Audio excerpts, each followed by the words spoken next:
یاجوج اور ماجوج۔ آج یہ جانیں گے قرآن پاک کی روشنی میں کہ یاجوج ماجوج کون تھے۔ آج ایک اور ہستی کی بات بھی ہونی ہے جن کا نام ہے حضرت ذوالقرنین رضی اللہ تعالیٰ عنہ۔ تو حضرت ذوالقرنین اور یاجوج ماجوج کا ایک واقعہ بھی ہے، تعلق بھی ہے۔ آئیے آپ کو آج یہی واقعہ سناتے ہیں۔ حضرت ذوالقرنین کا نام سکندر ہے۔ یہ حضرت خضر علیہ السلام کے خالہ زاد بھائی ہیں۔ حضرت خضر علیہ السلام ان کے وزیر اور جنگلوں میں علم بردار رہے ہیں۔ یہ حضرت سام بن نوح علیہ السلام کی اولاد میں سے ہیں اور یہ ایک بڑیا کے اکلوتے فرزند ہیں۔ حضرت ابراہیم خلیل اللہ علی نبینا علیہ السلام کے دست حق پرست پر اسلام قبول کر کے مدتوں ان کی صحبت میں رہے، اور حضرت ابراہیم خلیل اللہ علی نبینا علیہ السلام نے ان کو کچھ وصیتیں بھی فرمائی تھیں۔ صحیح قول یہی ہے کہ یہ نبی نہیں ہیں بلکہ ایک بندہ صالح ہیں جو ولایت کے شرف سے سرفراز ہیں۔ یہ ذوالقرنین کیوں کہلائے؟ بڑی دلچسپ اس کی بھی تفصیل ہے کہ پیارے آقا علیہ السلام نے فرمایا کہ یہ ذوالقرنین 2 سینگوں والے کے لقب سے اس لیے مشہور ہو گئے کہ انہوں نے دنیا کے 2 سینگوں یعنی دونوں کناروں کا چکر لگایا تھا۔ اور بعض کا قول یہ ہے کہ ان کے دور میں لوگوں کے 2 قرن ختم ہو گئے، 2 دور ختم ہوئے، 100 برس کا 1 قرن ہوتا ہے۔ اور بعض کہتے ہیں کہ ان کے 2 گیسو تھے، اس لیے ذوالقرنین کہلائے۔ بعضوں کا یہ بھی قول ہے کہ ان کے جو سر پر تاج ہوتا تھا اس پر 2 سینگ تھے، اس لیے یہ ذوالقرنین کہلائے۔ اور بعضوں کا یہ بھی کہنا ہے کہ خود ان کے سر پر دونوں طرف ابھار سا تھا جو سینگ جیسا نظر آتا تھا، شاید اس وجہ سے یہ ذوالقرنین کہلائے۔ اور بعض لوگ اس بات کے قائل ہیں کہ چونکہ آپ ماں اور باپ کی طرف سے نجیب الطرفین اور شریف زادے تھے، اس لیے لوگ ان کو ذوالقرنین کہتے تھے۔ بڑی عظیم شخصیت ہیں، اللہ تعالیٰ نے ان کو تمام روئے زمین کی بادشاہی عطا فرمائی۔ جی ہاں، پوری دنیا پر ان کو بادشاہی ملی۔ یوں کہا جا سکتا ہے کہ پوری دنیا کا ایک چکر لگایا، مشرق سے لے کر مغرب تک دونوں دنیا کے کونوں کو انہوں نے وزٹ کیا، انہوں نے سفر اختیار کیا۔ دنیا میں کل 4 بادشاہ ایسے ہوئے ہیں مدنی چینل کے ناظرین جن کو پوری دنیا کی پوری بادشاہی ملی ہے۔ چلیں آج یہ بھی معلومات میں اضافہ ہو رہا ہے، ان میں سے 2 مومنین تھے اور 2 غیر مسلم تھے۔ مومن حضرت سلیمان علیہ نبینا علیہ السلام اور حضرت ذوالقرنین رضی اللہ تعالیٰ عنہ، اور کافر ایک بخت نصر اور دوسرا نمرود ہے۔ اور تمام روئے زمین کے ایک 5ویں بادشاہ اس امت میں ہونے والے ہیں جن کا اسم گرامی حضرت امام مہدی رضی اللہ تعالیٰ عنہ۔ سبحان اللہ۔ حضرت ذوالقرنین نے 3 سفر کیے اور ان 3 سفروں کا حال قرآن میں بیان ہوا ہے۔ جی ہاں، کیسی عظیم شخصیت ہیں کہ جن کے سفروں کے احوال قرآن میں بیان ہوئے۔ آئیے قرآن مجید سے ان تینوں اسفار کے، ان تینوں سفروں کے احوال سنتے ہیں۔ پہلا سفر، حضرت ذوالقرنین رضی اللہ تعالیٰ عنہ نے پرانی کتابوں میں پڑھا تھا کہ سام بن نوح علیہ السلام کے دور میں ایک شخص آب حیات کے چشمے سے پانی پی لے گا تو اس کو موت نہ آئے گی۔ اس لیے حضرت ذوالقرنین نے مغرب کا سفر کیا۔ آپ کے ساتھ حضرت خضر علیہ السلام بھی تھے۔ وہ تو یعنی حضرت خضر علیہ السلام تو آب حیات کے چشمے پر پہنچ گئے اور اس کا پانی بھی پی لیا، مگر حضرت ذوالقرنین کے مقدر میں نہیں تھا اور وہ آب حیات کے چشمے سے پانی پینے سے محروم ہو گئے۔ اس سفر میں آپ جانب مغرب روانہ ہوئے تو جہاں تک آبادی کا نام و نشان ہے وہ ساری منزلیں طے کر کے آپ ایک ایسے مقام پر پہنچے کہ انہیں سورج غروب کے وقت ایسا نظر آیا کہ ایک سیاہ چشمے میں ڈوب رہا ہے، جیسا کہ سمندری سفر کرنے والوں کو آفتاب سمندر کے پانی میں ڈوبتا ہوا نظر آتا ہے۔ وہاں ان کو ایک ایسی قوم ملی جو جانوروں کی کھال پہنے ہوئے تھی، اس کے سوا کوئی دوسرا لباس ان کے بدن پر نہیں تھا، اور دریائی مردہ جانوروں کے سوا ان کی غذا کا کوئی دوسرا سامان نہ تھا۔ یہ قوم ناسک کہلاتی تھی۔ حضرت ذوالقرنین نے دیکھا کہ ان کے لشکر بے شمار ہیں اور یہ لوگ بہت ہی طاقتور اور جنگجو ہیں، تو حضرت ذوالقرنین نے ان لوگوں کے گرد اپنی فوجوں کا گھیرا ڈال کر ان لوگوں کو بے بس کر دیا۔ چنانچہ کچھ تو مشرف با ایمان ہو گئے اور کچھ آپ کی فوجوں کے ہاتھوں مقتول ہو گئے۔ دوسرا سفر، پھر آپ نے مشرق کا سفر اختیار کیا۔ ویسٹ کے بعد آپ نے ایسٹ کا، مغرب کے بعد آپ نے مشرق کا رخ اختیار کیا، یہاں تک کہ جب سورج طلوع ہونے کی جگہ پہنچے تو یہ دیکھا کہ وہاں ایک ایسی قوم ہے جن کے پاس کوئی عمارت اور مکانات نہیں ہیں۔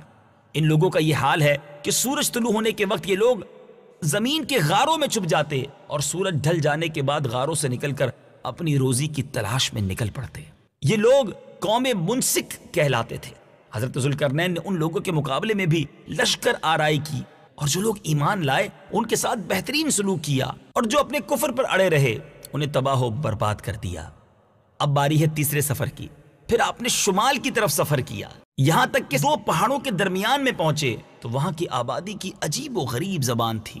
جن لوگوں کے ساتھ اشاروں سے بمشکل بات کی جا سکتی تھی، ان لوگوں نے حضرت ذوالقرنین سے یاجوج ماجوج کے مظالم کی شکایت کی اور آپ کی مدد کے طالب ہوئے۔ اب یاجوج ماجوج کون تھے؟ مدنی چینل کے ناظرین ذرا غور سے سنیے۔ یہ یافس بن نوح علیہ السلام کی اولاد میں سے ایک فسادی گروہ ہے، اور ان لوگوں کی تعداد بہت ہی زیادہ ہے۔ یہ لوگ بلا کے جنگجو، خونخوار، بالکل ہی وحشی اور جنگلی ہیں، جو بالکل جانوروں کی طرح رہتے ہیں۔ موسم ربیع میں یعنی بہار کے موسم میں یہ لوگ اپنے غاروں سے نکل کر تمام کھیتیاں اور سبزیاں کھا جاتے تھے اور خشک چیزوں کو لاد کر لے جاتے تھے۔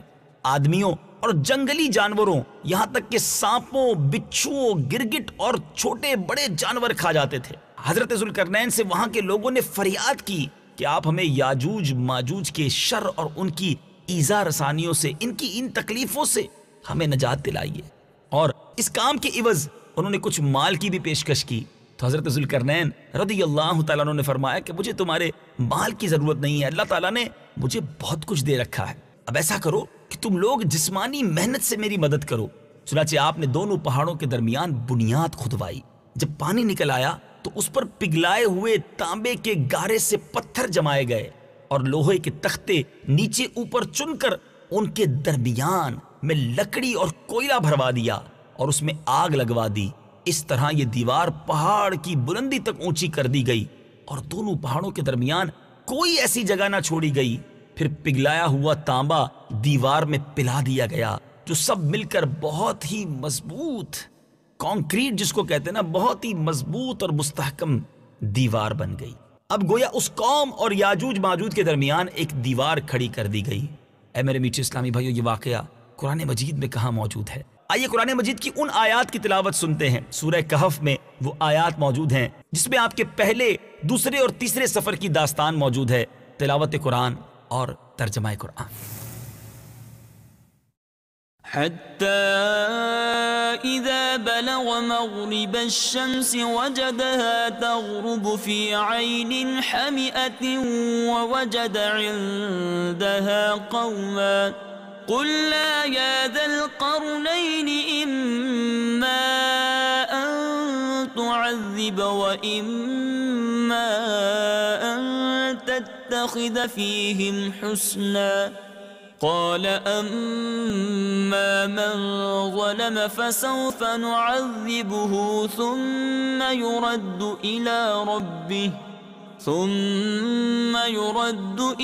ربه فيعذبه عذابا نكرا وأما من آمن وعمل صالحا فله جزاء الحسنى وَسَنَقُولُ لَهُ مِنْ أَمْرِنَا يُسْرًا۔ ترجمہ۔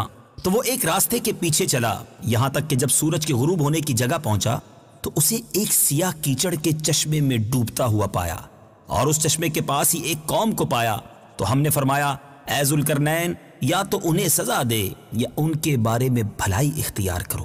عرض کی بہرحال جس نے ظلم کیا تو ان قریب ہم اسے سزا دیں گے، پھر وہ اپنے رب کی طرف لوٹایا جائے گا تو اسے بہت برا عذاب دے گا، اور بہرحال جو ایمان لایا اور اس نے نیک عمل کیا تو اس کا بدلہ بھلائی ہے، اور ان قریب ہم اس کو آسان کام کہیں گے۔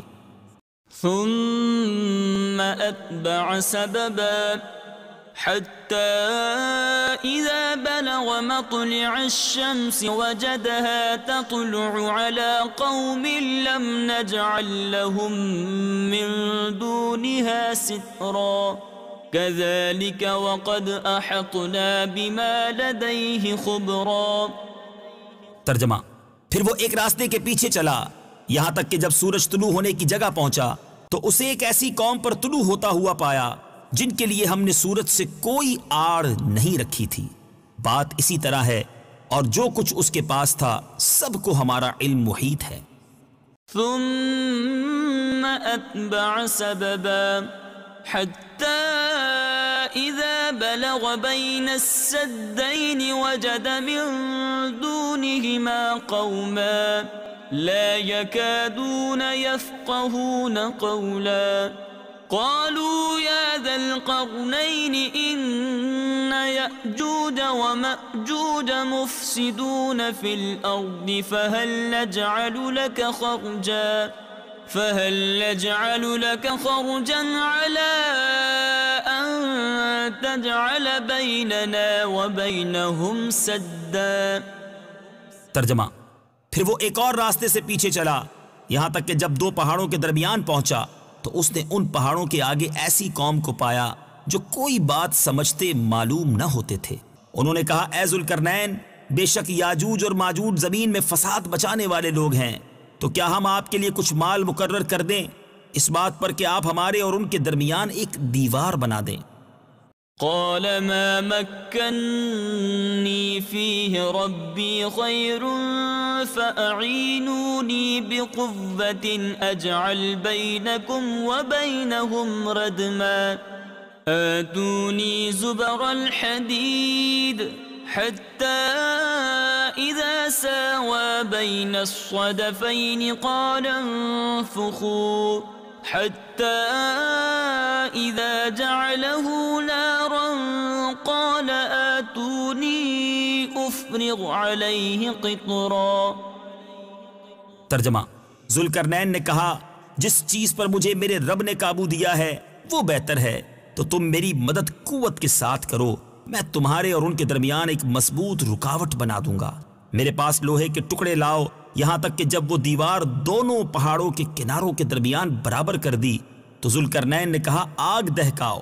یہاں تک کہ جب اس لوہے کو آگ کر دیا تو کہا: مجھے دو تاکہ میں اس گرم لوہے پر پگھلایا ہوا تانبا انڈیل دوں. فما استطاعوا أن يظهروه وما استطاعوا له نقبا قال هذا رحمة من ربي فإذا جاء وعد ربي جعله دكاء وكان وعد ربي حقا. ترجمہ: تو یاجوج و ماجوج اس پر نہ چڑھ سکے اور نہ اس میں سوراخ کر سکے.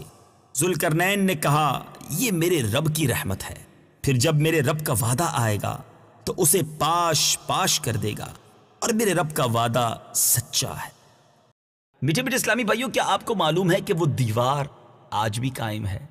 یاجوج ماجوج جس قوم کا ہم تذکرہ سن رہے ہیں وہ خطرناک قوم آج بھی موجود ہے. جی ہاں، ہزاروں سال اس واقعے کو گزر چکے ہیں. یہ دیوار بھی موجود ہے اور یاجوج و ماجوج بھی موجود ہیں. یہ دیوار کب ٹوٹے گی؟ ذرا سنیے. حدیث پاک میں آتا ہے کہ یاجوج و ماجوج روزانہ اس دیوار کو توڑتے ہیں، اور دن بھر جب محنت کرتے کرتے اس کو توڑنے کے قریب ہو جاتے ہیں تو ان میں سے کوئی کہتا ہے اب چلو باقی کل کو توڑیں گے.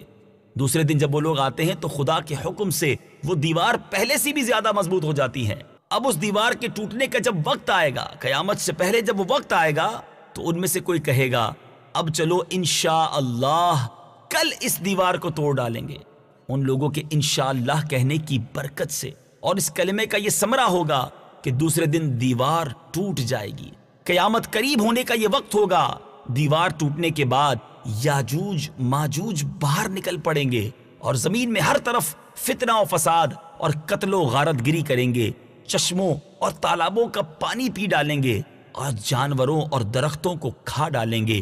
زمین پر ہر جگہ وہ پھیل جائیں گے، مگر مکہ مکرمہ، مدینہ طیبہ اور بیت المقدس، ان تینوں شہروں میں یہ داخل نہ ہو سکیں گے. پھر حضرت عیسیٰ علیہ السلام کی دعا سے ان لوگوں کی گردنوں میں کیڑے پیدا ہو جائیں گے اور یہ سب کے سب ہلاک ہو جائیں گے. قرآن کریم اس واقعے پر ہماری کیا رہنمائی کرتا ہے؟ آئیے سنتے ہیں. حتى إذا فتحت يأجوج ومأجوج وهم من كل حدب ينسلون. ترجمہ: یہاں تک کہ جب یاجوج اور ماجوج کو کھول دیا جائے اور ہر وہ بلندی سے تیزی سے اترتے ہوئے آئیں گے. میٹھے میٹھے اسلامی بھائیوں، ہے نا عجیب و غریب واقعہ. اللہ تعالی ہم سب کو یاجوج و ماجوج کے فتنوں سے محفوظ فرمائے، ہم سب کے ایمانوں کی حفاظت فرمائے.